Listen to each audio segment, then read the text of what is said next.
Hey there guys, it's Rick Houston here with AirgunWeb, your home for old school airgun reviews where we tell you the facts, not fluff. You've probably seen me in this outfit for a few videos now, and I'm not done yet. We've got some gorgeous weather, and it's been hard to get out here and do the videos because weather hasn't been good, but it's gorgeous today, a little breezy, but certainly way better than we've had over the last, gosh, almost a month. So I'm super excited to just crank out as many videos as I can today. We're having a ball being able to shoot some really cool air guns that we haven't had a chance to get to since Airgun Expo. And this is one of them. This is the Barra. It's the 1100Z. Now, I know you guys have probably already seen Angie's grip video on the 177. This is the 22, and I've already done some shooting with it. We're gonna actually kind of dial in a little bit now and kind of settle in to more of the review process. I probably am gonna go take a quick walk and one, grab something to drink, and two, grab our trigger pull gauge, because you guys have probably also seen the video I did where I adjusted the trigger on this, and let's see what it's getting. I haven't actually put it on a gauge yet. So I'm gonna go grab that, grab a bottle of water, and we're gonna shoot some really cool stuff. Before I do that, I wanna say thank you to Barra Airguns for sponsoring AirgunWeb, gateway to airguns, and everything we do here. So check them out. Everything we got here, links will be in the video description. And yeah, I want to tell you about this scope too. I'll be right back. So before we get too far ahead of ourselves here, what is the 1100Z? So look, I mean, it's no like huge secret that the 1100Z is based off like a QB platform. So if you've shot the Gauntlet or a the Beeman Commander or a Beeman QB Chief or just a Beeman QB, look, all of those guns have the same sort of chassis, right? What begins to distinguish one gun from the next is what does the manufacturer, what is the end retailer or end distributor, I don't know the right description there. What's the last person in that chain, short of the dealer who you buy it from? What do they do to distinguish their version of it from the next guys? So there's price, and price point is, I mean, it's gonna be hard to beat Beeman on just raw price. There's accuracy, well, they're all pretty accurate. There is shot count, and all of those are very similar. Now the Gauntlet has, it's regulated, so it's gonna have an advantage, but if we looked at this sort of like a QB Chief 2 or a Commander versus this gun, that's sort of more the comparison. Now, what they've done is price points right around $300. They've done some really cool things. One is the Veil camo stock, or the synthetic stock. This one happens to be the Veil camo, is really nice. It's rigid. It doesn't feel cheap. It's got the adjustable cheek piece. It's got the rail in the front. It has a place to mount a sling in the back. Very, very well done. They've done some really cool stuff with the trigger, and they have, I'll try and get some photos of this, but there's a little piece of the trigger that sort of acts like a first stage. It really isn't, but it gives that impression, and I think it really helps the shooting experience, especially after you've adjusted the trigger to your liking. Now, I just did a video, and I cannot say, go adjust your trigger, because if you don't know what you're doing, you could really damage something, like maybe yourself. So have somebody who knows what they're doing, maybe a gunsmith or an air gunsmith, adjust that trigger for you. I cannot say, you go do it. I gave you guys a video of, sort of the process, but I can't endorse you guys going and doing that yourself, because I don't know what, 12-year-old's going to watch that and try and do it. First of all, don't. Just say no. But you can get a much better trigger experience if you get it adjusted. Now, I'm guessing we were about 2.5, 3 pounds before. I'm not quite sure where we are now, but let's check it. Now this is not like over adjusted. This is where I feel comfortable with it. And we're at, let me do that again. That might have been an error. Let me do that again. Okay. Yeah, 13 ounces. Okay, so I'll do it one more time. Yeah, 11.5 ounces. So, that is, that's pretty nice. And the fact that you were able to take all of that creep out and take out the over travel and just make it super crisp, even though it's technically a one-stage trigger, it feels like a two-stage trigger. really is nice. And I could have adjusted it more. I would not. I think just under a pound is really, really good. Gosh, 2 pounds would be more ideal if you're going to be bouncing around the woods with this. All right, so I have not sighted this in. And real quick, this is for Angie. I gave Angie a really hard time about her putting in a very expensive scope on an affordable gun. Well, I have taken it to the extreme today, purely for her enjoyment. I grabbed, because this didn't have a scope on it when I needed to do this video, and I grabbed, you know, the first scope that caught my attention. It happens to be the Frontier 34, which is Hawke's top of the top of the top of the food chain. And so we're looking at essentially a $12 or so $100 scope on a $300 gun. So just so you guys know, I didn't do that simply to say, look, Rick's got a fancy scope, but I did get to thinking about it in this perspective. I'm here testing a gun.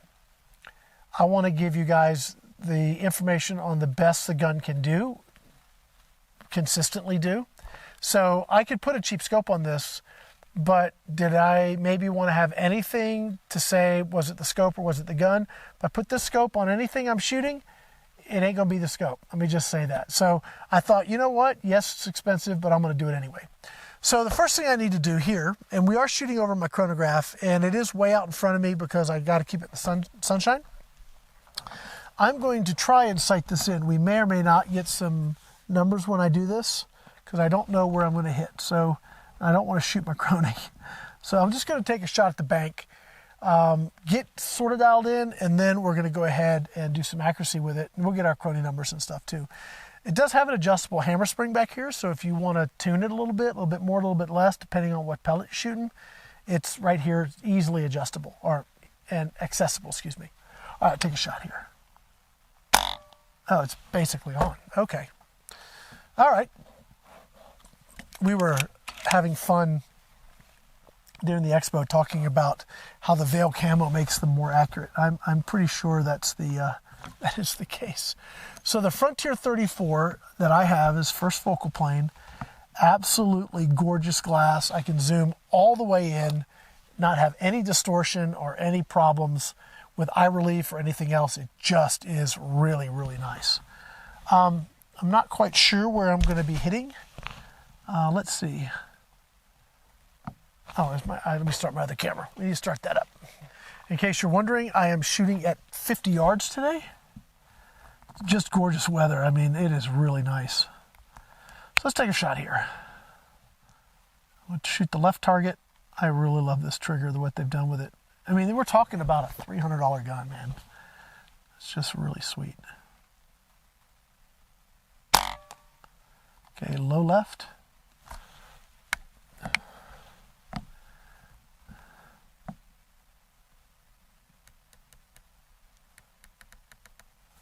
Yeah, bring it right. All right, let's see where that puts us. A little right.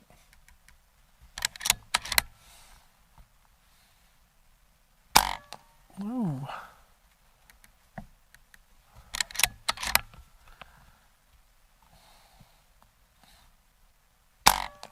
Okay. Let's finish the mag out here and then we'll make an adjustment. Well, I say that and it's starting to go really out, so.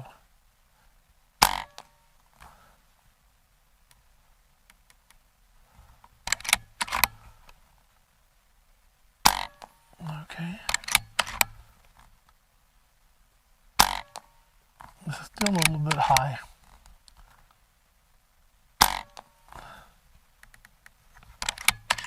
I'm out. Okay. Okay. So some of the things this gun has going for it versus some of the other guns I talked about. The side lever, that alone makes this awesome. Oh, this doesn't load like the other mags I've been using today. Forgive me, I goofed that up. Doop. Okay, one at a time, Rick. Then move it, okay. So yes, the side lever on this makes this gun nice. I mean, why other manufacturers haven't done that by default, I don't know. They need to. It's very, very cool. Yeah, absolutely awesome. Okay, we're not getting any crony numbers out of our crony here. I think I need to go raise it up a little bit. So I'm going to go raise my crony up, and let's see. Edit, cancel. Let's do a new shot list. How's that? So I'm using the Pro Chrono Digital, which is probably my favorite crony. I do like the FX Crony 2 as well, I should say. But this gives me really good reporting.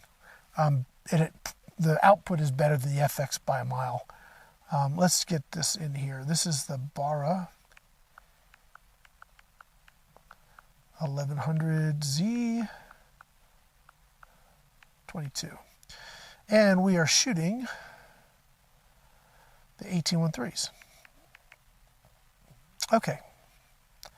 I'm going to go raise the crony because I think that's why we're not getting our numbers, as I am shooting over it. Okay. What you do not want to do is shoot your crony. It really stinks when you shoot your crony. I've done it. It's no fun. You don't want to do it. Take my word for it. Okay. Right target. Let's see what we do here. See if we can get some crony numbers this time. Nope. We're not going to get them.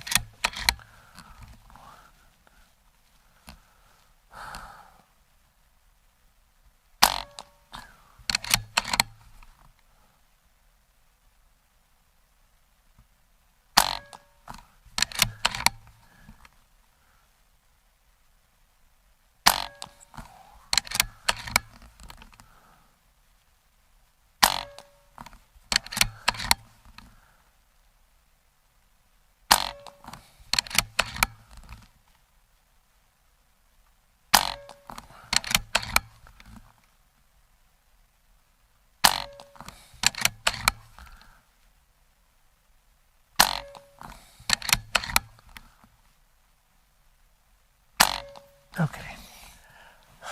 I mean, I need to get you guys some crony numbers, and we'll do that in another video for sure. But, you know, goodness.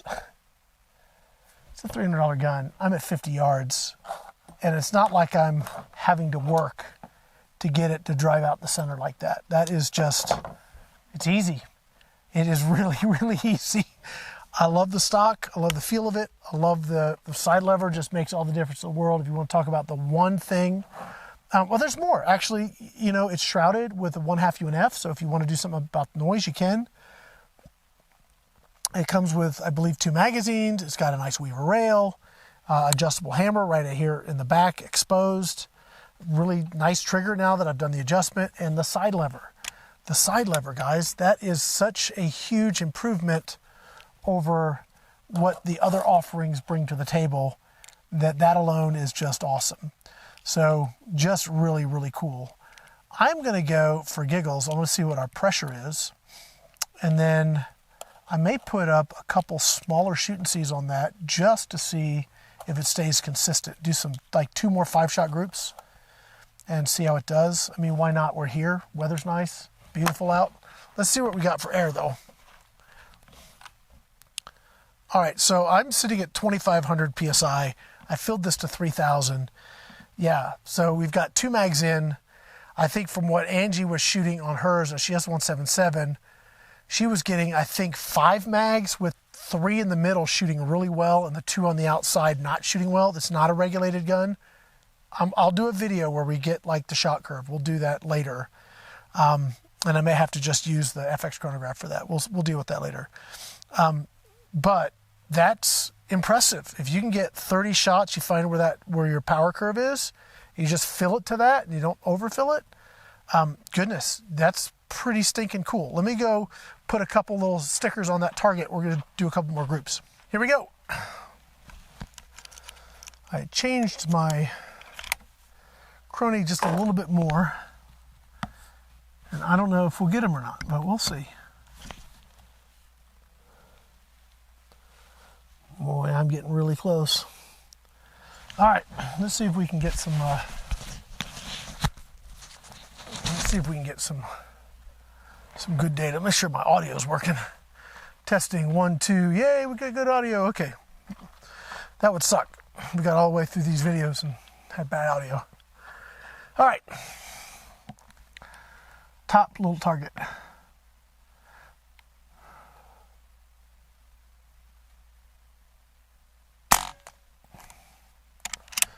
Not going to get anything on the crony.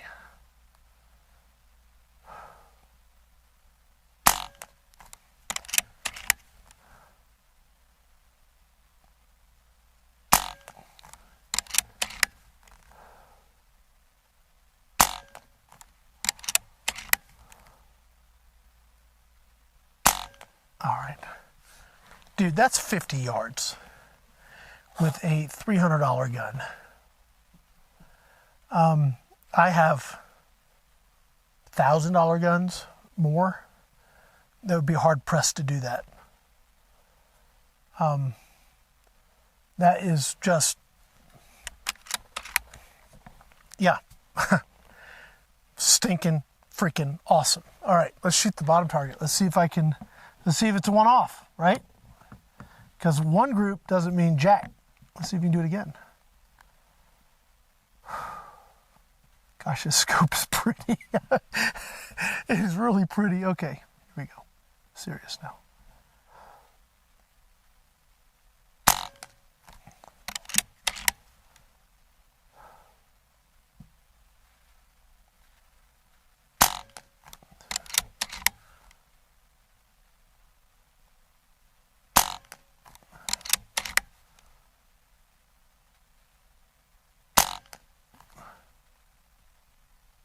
Dropping. Yep. I wonder if we're falling off the sweet spot. Now we're still at 2,000 PSI. Definitely dropped a little. How many shots are we into now? A bunch. I wonder. I'm gonna go put another sticker up. I have stickers. I'll be right back. Let's see, that last group landed. So this is broken up into 1, 2, 3, 4 eighths. Eighth mils. That one was just about a quarter mil. All right, I'm going to try and shoot all my shots in that center bowl. It's a 2-inch bowl. Let's see what I can do here.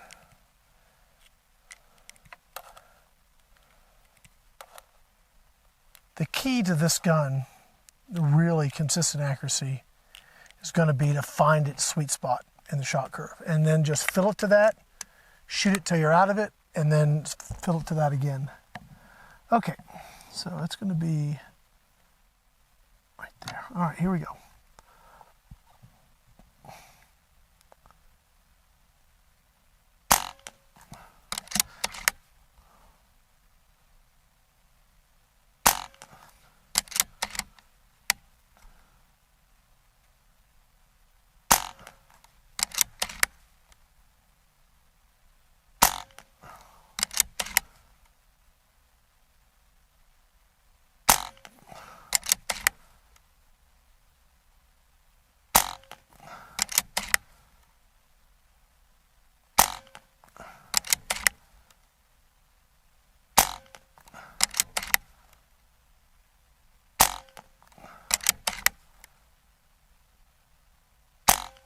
Okay, so in that last group, it was definitely dropping. I just saw it and I was just adjusting a little bit each time, but kept them all right in the center. So that's pretty awesome. I really, really, really, really, really like this gun for what it brings to the table. I mean, we'll get some cruddy numbers. Our next video, we'll run it through and see what we're getting for shot curve. We'll do some of that technical stuff. but just really, really fun to shoot and accurate. And I bet you we're, mid 20s. I don't think we're quite 30 foot-pounds, but I might be wrong. I'd have to just, again, we got to put over Cody to know for sure. 1813s shot awesome. We'll try some other pellets. We'll see what she can get. But the Barra 1100Z 22 cal, that's 50 yards, and it did great. Guys, that's going to be it for now. I've got time for maybe one more video if I'm like really pushing it. So I'm going to try and do it. But if not, we've had a great day out here, and I can't wait to share all this footage with you guys. But that's going to be it for now. My name is Rick Uter here with AirgunWeb, your home for old school airgun reviews, where we tell you the facts, not fluff. Thanks for watching.